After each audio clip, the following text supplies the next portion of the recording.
Quando você está disposto a negociar muito, você pode terminar sem nada ou até morto.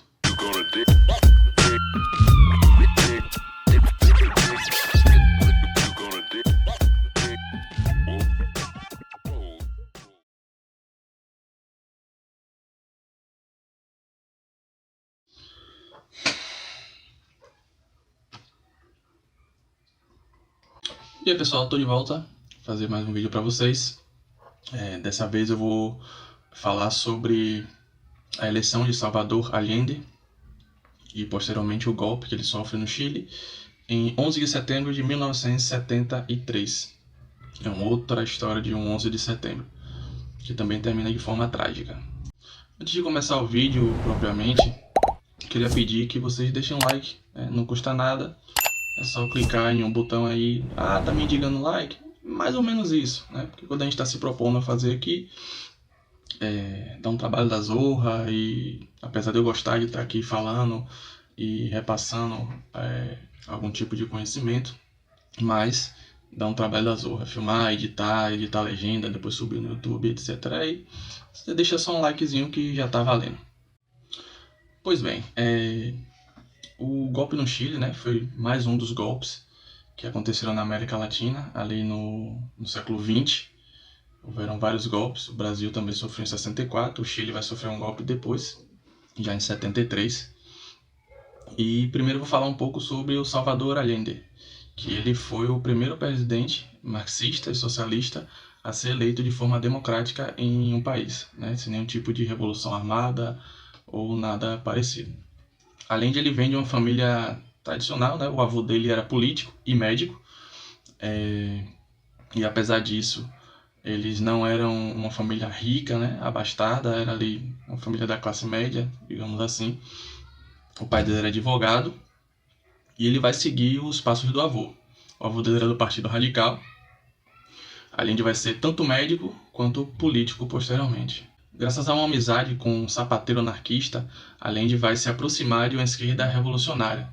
E desde a faculdade ele já vai se envolver ali com os movimentos políticos estudantis. E vai levar isso a vida toda. Allende, como ele desde sempre, desde cedo, se envolveu com política, ele vai se tornar um ótimo articulador ali. Ele vai saber jogar o jogo político, tanto é que ele ganha a eleição de forma democrática. Mas isso também vai ser um pouco responsável pela derrocada dele depois. Em 1933, Allende vai ser um dos fundadores do Partido Socialista de Valparaíso, que é a sua cidade natal. Em 1936, é criada uma Frente Popular, com o Partido Radical sendo o líder dessa Frente Popular. Tinha Partido Socialista, Partido de Centro-Esquerda e partidos comunistas também ali organizados. Vamos ter também ali a Confederação dos Trabalhadores do Chile, né, participando dessa frente ampla. Em 1938, o candidato dessa Frente Popular, Pedro Cerda, provavelmente vai aparecer em algum lugar aqui a imagem dele, ele vai ganhar as eleições e com isso vai colocar Allende ali na frente como ministro, né? Allende vai ser ministro da Saúde e ministro da Habitação. Allende via nessa frente popular um grande passo para uma possível via socialista, né, que sempre foi digamos assim, a meta de Allende, chegar a uma via socialista pelo Chile através da democracia. Foi isso que acabou acontecendo. Ele também via como um passo muito importante por conta da união entre os trabalhadores com a classe média, né? Essa união entre trabalhadores e classe média, ela fazia com que se tornasse cada vez mais possível esse sonho de Allende de chegar à presidência e levar o Chile a uma via socialista. Bem, aos 31 anos, Allende já tinha sido deputado e também já tinha sido ministro. É então que em 1952 ele se candidata pela primeira vez à presidência. E uma das principais plataformas dele era a nacionalização das minas de cobre do Chile. O Chile era muito rico em minas de cobre, né, em minério. E essa é uma das principais fontes da riqueza do país.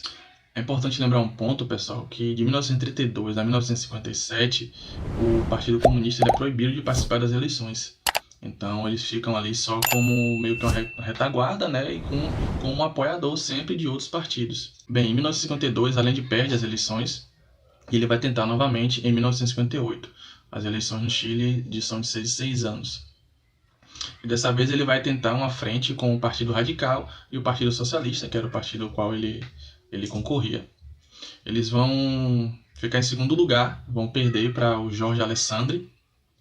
E à época fizeram algumas análises e os principais motivos pela possível perda de Allende foram dois. A entrada de um candidato padre, que supostamente se dizia de esquerda, e de acordo com o autor do livro Revolução Chilena, que é o principal livro que eu estou usando aqui, vai aparecer em algum lugar da tela também, o financiamento da candidatura desse padre era o tanto quanto suspeita. E a outra é o voto feminino. Né? O voto feminino aqui impactou bastante. E aí, por que o voto feminino ele foi impactante para a derrota de Allende? Em 1949, o voto feminino ele foi liberado no Chile. Então, essas mulheres ainda eram um tanto quanto conservadoras. E também elas não estavam tão ligadas ainda às fábricas, né? À produção. O Chile já estava se industrializando a essa época e os homens eles tinham um maior contato com as fábricas, né? Por conta do trabalho, e com isso tinham um maior contato com as questões sindicais. E os sindicatos, nessa época, muitos eram atrelados às questões marxistas, às questões trabalhistas. Então eles tinham um maior contato com esses temas. Enquanto as mulheres não tinham contato, mas elas iam às igrejas. Né? Então elas eram de alguma forma influenciadas pelas igrejas, enquanto os homens ainda eram influenciados pelas questões dos sindicais, as mulheres estavam sendo ali influenciadas pelas questões da igreja. Então esses votos que foram liberados, digamos assim, a partir de 1949, ele não vai para Allende, né? Elas ainda eram tanto quanto conservadoras e vão o voto para o candidato que era o padre, né? Que surgiu ali repentinamente. Allende fica muito desapontado com essa derrota, porque ele tinha ido bem.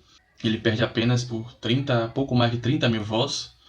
Então, o candidato Alessandro ele não tinha ganho por uma ampla maioria, né? Mais de 51% dos votos.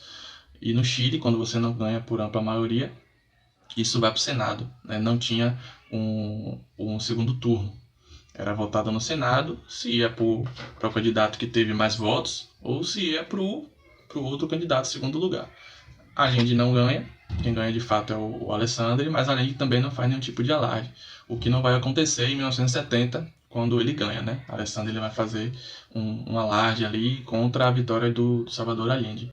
Em 1964, Allende vai concorrer de novo, dessa vez o principal adversário dele era o Eduardo Frei, né, que ele tinha amplo apoio dos Estados Unidos e da CIA, e ele vinha com a plataforma da Revolução e Liberdade. Né? Ele tinha ali como missão, digamos assim, da plataforma dele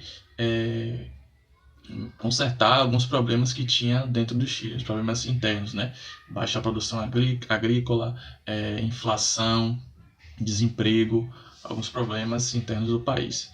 Então, essa plataforma dele era apoiada pela CIA. Mais uma vez, a gente já está aqui em 1964, a Guerra Fria estava em alta, o Brasil vai sofrer o golpe em 1964. Então, para os Estados Unidos, não podia nem passar na cabeça deles que outro país aqui da América Latina fosse dominado por um partido socialista, né? Ainda que isso fosse feito pelas vias democráticas. Em 1958, o Cuba, né, já tinha havido a Revolução Cubana. A Revolução Cubana que não é uma revolução comunista inicialmente. A Revolução Cubana inicialmente é uma revolução muito mais de cunho nacionalista do que comunista, mas depois com o isolamento eles acabam se aproximando da União Soviética. E aí a gente vai ver um fator interessante aqui, né, que acontece até os dias de hoje. A CIA ela não só financiou a campanha, como ela também fez uma campanha massiva de propaganda, né, contra o governo Allende. Eles falavam que crianças iriam sumir, que iriam ser mandadas para Cuba, que a democracia iria sumir, que pessoas iriam sumir no Chile. Existia todo um aparato para se criar um pânico, porque Allende era um socialista declarado.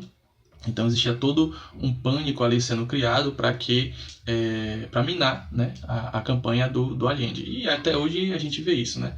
Várias coisas são contadas durante as eleições, que fulano vai perder a casa se tal partido ganhar, e que vai ter uma mamadeira de piroca, um kit gay, e essas coisas até hoje são usadas ainda da mesma forma. E aí, ironicamente, o que vai acontecer é que vão sumir pessoas e a democracia no Chile vai acabar, não com a vitória de Allende, né? Mas quando ele sofre o golpe lá em 1973.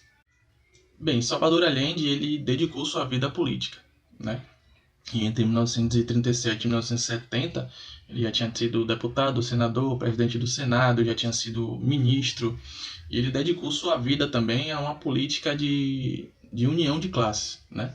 Como eu falei anteriormente, ele via a união da classe média com a classe trabalhadora um passo muito importante para conseguir chegar na via chilena do socialismo. E aqui vale um ponto que a eleição de Allende, em 1970, ela só foi possível porque o direito ao voto ele foi ampliado, né? E principalmente porque o direito ao voto secreto ele foi implementado nas áreas agrícolas, né? Na parte do campo. Porque quando você não tem um voto secreto na parte do campo, você sempre vai ter, né, aquele voto de cabresto, digamos assim, que o senhor da terra vai ter uma grande influência em quem o trabalhador, né, o lavrador, vai votar. Então, com o voto secreto, isso contribuiu muito para a eleição de Allende.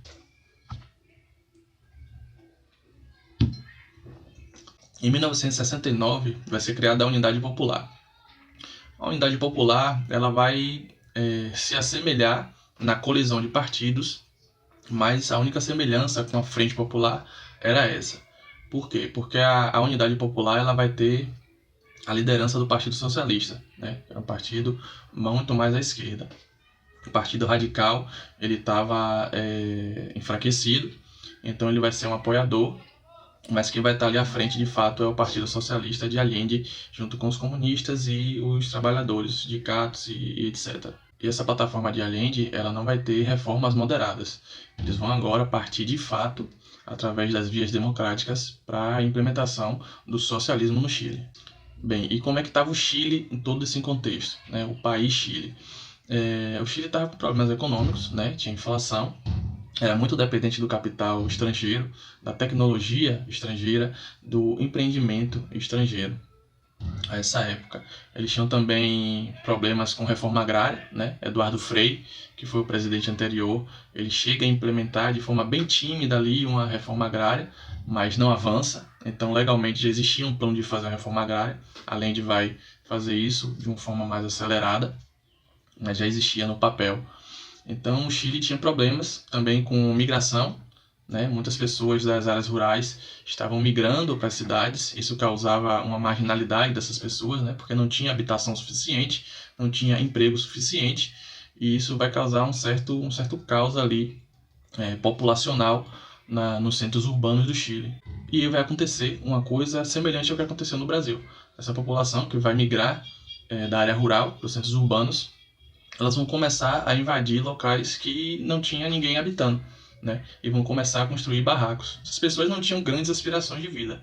Elas queriam um emprego bom, uma casa boa, apenas para viver, né? Então, com isso, né, com a criação dessas, digamos assim, comunidades, favelas, semelhante ao que aconteceu aqui no Brasil, vai ter uma pressão maior, porque essas pessoas queriam luz, queriam água, queriam saneamento, queriam estradas no local onde eles moravam. Isso tudo vai causar uma pressão também no governo chileno, aí já no governo de Allende. Essa migração também vai fazer com que essas pessoas tenham maior contato, né? Vai mudar de certa forma a questão cultural deles, e eles terão maior contato com outros partidos, com outras ideias do que tinham lá no campo. E apesar do orgulho chileno, né? O Chile tinha orgulho da sua democracia, de como as coisas funcionavam ali, o povo ele não se sentia muito inteirado, ele não se sentia que participava dessa democracia toda, se sentia excluído disso, né? Então isso também vai fazer com que haja ali um movimento populacional para que haja uma interação, uma integração do povo na política, na democracia chilena. Bem, as eleições de fato. Os dois principais rivais de Allende nessa eleição eram Jorge Alessandri e Rodomiro Tomier. O Jorge Alessandri já tinha concorrido com ele e tinha ganho, né? E ele era um candidato de direita, era um empresário. E o Rodomiro Tomé, ele era do Partido Democrata Cristão, né? Que era considerado ali centro-esquerda também. Então ele também era um representante dessa ala mais à esquerda. Bem, e nós vamos ter o Allende, né? Que era o candidato do Partido Socialista. Porém, o Allende ele não tinha muito o apoio do seu próprio partido, porque o partido considerava ele muito mais burguês do que um revolucionário de fato. Como ele já tinha concorrido outras vezes e perdido, o partido não tinha tanta confiança nele. Mas, como eu já tinha comentado, o Allende ele era um articulador, ele era um político e era um tanto quanto mais pragmático, né? Ele ia ali pela via democrática de fato, ele sabia articular politicamente. Isso vai levar com que ele venha a ser colocado de novo como candidato, muito mais por um desejo do povo, né? O povo ele apoiava a candidatura de Allende. Então, o representante do Partido Comunista vai falar o seguinte: Allende foi escolhido porque era a voz do povo. Porque se você conversasse com um camponês ou um trabalhador em Valdívia, Bela Vista ou Magalhães, eles diziam: bem, é claro que o candidato tem de ser Salvador Allende. Allende havia sido fiel a eles durante todos esses anos de greves, perseguições e campanhas, e eles permaneciam fiéis a Allende. A sua indicação não foi resultado de uma política de bastidores, enfatizou Teitelbaum. Ele é um homem que conquistou um nome entre o povo. Então, com esse apoio do povo, Allende vai conseguir a maioria dos votos, né? Mas não a vitória de fato. Em muitos lugares vão aparecer comitês da Unidade Popular para conseguir angariar votos ali daquelas pessoas que eram de esquerda, mas que não tinham um partido de fato definido. Então, em 4 de setembro, Allende vai ser o candidato com mais votos, né? Pouco mais de 36% dos votos. O Alessandro vai ter ali algo em torno de 35, 34,9%, e o Tomé vai ter 27, pouco mais de 27% dos votos. Então, Allende ainda não tinha a maioria ampla dos votos. Isso tinha que ir para o Congresso. O Congresso é quem ia definir quem seria o candidato vencedor à presidência do Chile. Então, como eu tinha falado, mal acabaram as eleições e o Alessandri ele já começa uma movimentação entre os partidos ali do Congresso para minar a vitória de Allende. Allende também vai fazer o mesmo, né? Vai articular para que o Congresso o eleja como presidente. Bem, Allende vai ganhar, né? O Congresso ele vai acabar dando a vitória para ele. Mas enquanto isso, nos Estados Unidos, desde antes, né, desde 1964, na verdade, os Estados Unidos já se movimentavam, né? Eles não queriam de forma alguma, não podiam aceitar mais um país com um governante socialista, principalmente sendo eleito de forma democrática, né? Então, o governo nessa época, de Richard Nixon, ele já se movimentava para impedir que o candidato da esquerda ganhasse. E caso não pudesse impedir, né, que ele ganhasse, em caso de vitória, ele já tinha outros planos para que, de alguma forma, esse governo fosse minado, né, e ele fosse deposto de algum jeito. Fosse por uma pressão popular, né, um país que vai com a economia ruim, o povo começa, de alguma forma, a se revoltar. Ou por um golpe militar. O secretário de Segurança dos Estados Unidos ele chega a dizer que não havia motivo para aceitar um outro país socialista na América Latina, né? Já existia Cuba, né? Ele dizia que ia virar um verdadeiro sanduíche vermelho. Então eles vão tomar atitudes, já é contactado o diretor da CIA, e quando a gente fala que a CIA está envolvida, não é nenhum tipo de teoria de conspiração, né? Já existiam documentos, já existem documentos, né, que provam que de fato a CIA estava envolvida não só no golpe do Chile, mas como em outros vários golpes, né, aqui na América Latina. Então ela estava envolvida, já tem documentos que provam isso. Bem, e a CIA ela tinha 2 planos principais para articular a retirada de Allende do poder. O primeiro plano era um golpe institucional, né? Eles iam tentar ali através dos partidos uma negociata para que Alessandri fosse tido como vencedor. Ele iria renunciar e iria abrir novas eleições, ia ser o Frei que ia concorrer dessa vez, e através disso, posteriormente, o Frei poderia ali instituir um gabinete militar, renunciaria e instituiria um gabinete militar. Esse era o primeiro caminho que a CIA tinha. E o segundo caminho era um golpe militar de fato. né? Então a CIA começa a articular ali, começa a procurar quais comandantes poderia estar envolvido nisso. O exército do Chile, ele tinha algumas pessoas ali, comandantes, que eram muito legalistas, digamos assim, né? Eles prezavam pela democracia chilena e prezava por um exército que não ia se envolver na política. Então, através disso, a CIA começa a procurar esses comandantes que poderiam ajudar. Junto com isso, eles queriam causar um caos econômico, né? E essa, por que pareça, foi a parte mais fácil, porque o Chile já passava por alguns problemas, né, econômicos, porém, como eu falei, o Chile era muito dependente, né? Ele dependia de créditos que vinha de bancos internacionais, ele dependia de alimento, dependia de tecnologia, dependia dos empreendimentos, era quase todo dependente. Também dependia muito da sua exportação de minério, né? Minério de cobre principalmente. E isso vai baixar, né? Em algum momento o valor do cobre ele baixa, isso vai prejudicar muito a economia chilena. A CIA começa a perceber, né, que ela não ia ter muito sucesso por essa via de um golpe militar mais contundente, né, mais violento. Por quê? Porque ainda que eles conseguissem algumas pessoas ali no exército, o exército era comandado por, essa época, por René Schneider. E o Schneider, ele era muito legalista, né? Ele não ia conseguir ser convencido, né, a participar desse golpe.